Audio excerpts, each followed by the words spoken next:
Je me souviens de Jérusalem. Je me souviens d'une très vieille histoire que je vais vous raconter.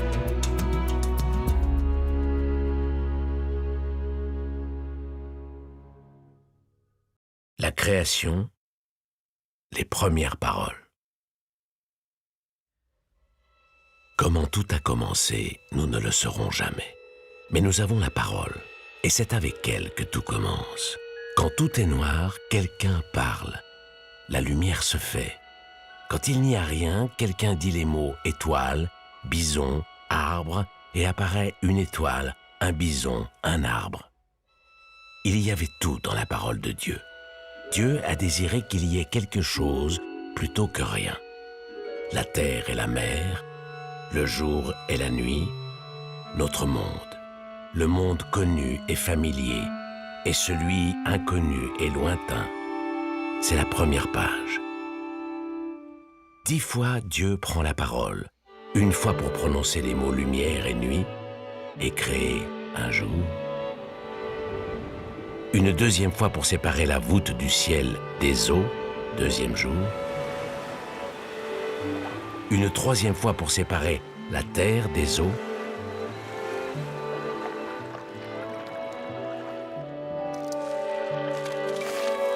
Une quatrième fois pour faire pousser les plantes et les arbres, troisième jour.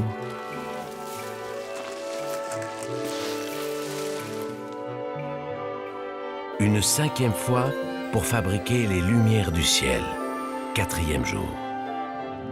Une sixième fois pour faire apparaître une foule vivante dans les eaux et une foule volante dans le ciel, cinquième jour.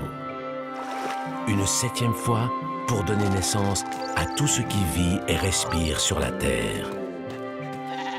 Bêtes sauvages, bestioles selon chaque espèce.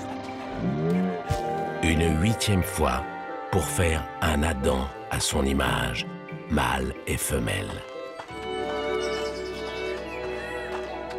Une neuvième fois pour dire à l'Adam d'être fécond et de se multiplier. D'être un maître de douceur sur le poisson, l'oiseau et sur toutes les bêtes de la terre. Une dixième fois pour donner les seuls végétaux comme nourriture à tous les vivants sur la terre, sixième jour. Douceur et repos, septième jour. Bien nommer les choses, c'est ajouter au bonheur du monde. On a pu alors compter les jours.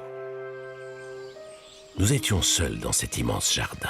Rien ni personne qui nous ressemble, personne avec qui parler, s'aimer, avec qui se disputer, rêver. Alors Dieu se demande ce qu'il peut bien inventer pour mettre fin à notre solitude et à notre ennui. Au fond du jardin, dans l'ombre, apparaît un lion, un chien, une sauterelle, et puis un perroquet, un âne. Au bout d'un moment, les animaux sont innombrables. On doit leur trouver un nom. Pour certains d'entre eux, c'est très difficile. Toutes les bêtes sauvages, tous les oiseaux du ciel défilent. Les animaux sont de sacrés compagnons. Certains font peur, d'autres sont doux et d'autres bien étranges. Personne, pourtant, toujours personne à qui vraiment parler, à qui faire une déclaration d'amour, avec qui vivre, faire des enfants, vieillir. Dans le jardin, les animaux s'amusent beaucoup, eux. Plutôt dormir que rester seuls. Et Dieu nous a endormis. Au réveil, nous étions deux. Elle et lui. Elle et moi.